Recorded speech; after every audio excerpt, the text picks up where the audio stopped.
ఏందో ఏమో ఈ నడమ సినిమా ఫంక్షన్లు అచ్చొస్తనే లేవు. మొన్న పుష్ప సినిమా రిలీజ్ అప్పుడు ఒక ఆమె జీవాయన, మళ్ళా నిన్న గేమ్ చేంజర్ ఈవెంట్ కి పోయి రాగా ఇద్దరు పోరగాలు జీవిడ్చిరు. వాళ్ళ కోసం పవన్ సారు దిల్ రాజు ఏం చేసిరో చూడుర్రి. ఈ నడమ సినిమా ఈవెంట్లకు గాశారం బాలేదనే చెప్పాలి. మొన్ననే అల్లు అర్జున్ పంచాద ఆయన దానికి ఇంకా పురాగా పరద పడక ముందే మళ్ళీ ఇప్పుడు గేమ్ చేంజర్ సినిమాకి తెరవడ్డది. ఆ సినిమా ఈవెంట్ కు పోయి వస్తుండగా రాజమండ్రి రంగంపేట మండలం ఏడీబీ రోడ్డుల కార్గిల్ ఫ్యాక్టరీ సమీపంలో తిరిగి బైక్ మీద వస్తుంటే వ్యాన్ ఢీ కొట్టి మణికంఠ శరణ్ అనే ఇద్దరు వయసు పోరలు జీవిడ్చిర్రు.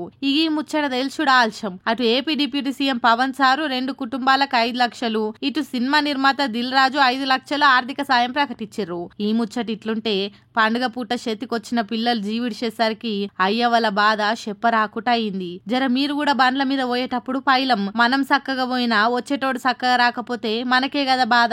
ఏమంటారు పైలముల్లా? ఫ్రెండ్లీ పోలీసింగ్ అంటుర్రు. ఏడుందయ్యా ఫ్రెండ్లీ పోలీసింగ్? అరే తప్పు చేసినోని కొట్టిరంటే ఓ లెక్కుంది గాని కంప్లైంట్ ఇద్దామని పోయిన వాళ్ళని కొడితే ఏమన్నా లెక్క పద్ధతి అంటారా చెప్పురి.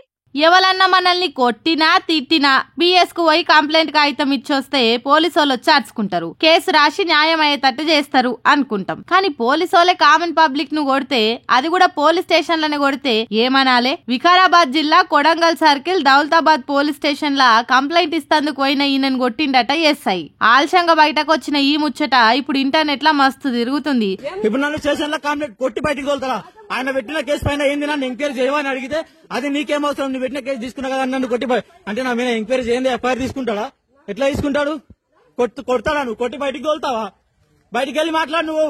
దాంతోని ఇదేనా ఫ్రెండ్లీ పోలీసింగ్ అంటే అనుకుంటా అరుచుకుంటారు నెటి జనాలు. అయ్యాగి తిప్పలుందని చెప్పుకునేటందుకు స్టేషన్ కు పోతే ఆడున్న పోలీసోలే తిప్పలు తెచ్చి పెడితే ఎట్లా? హోంశాఖ సీఎం తానుంటే ఇంకా భయం భక్తితో పనిచేస్తారేమో అనుకుంటే ఇట్లా చేస్తే ఏమనాలో ఏమో పొర్రి.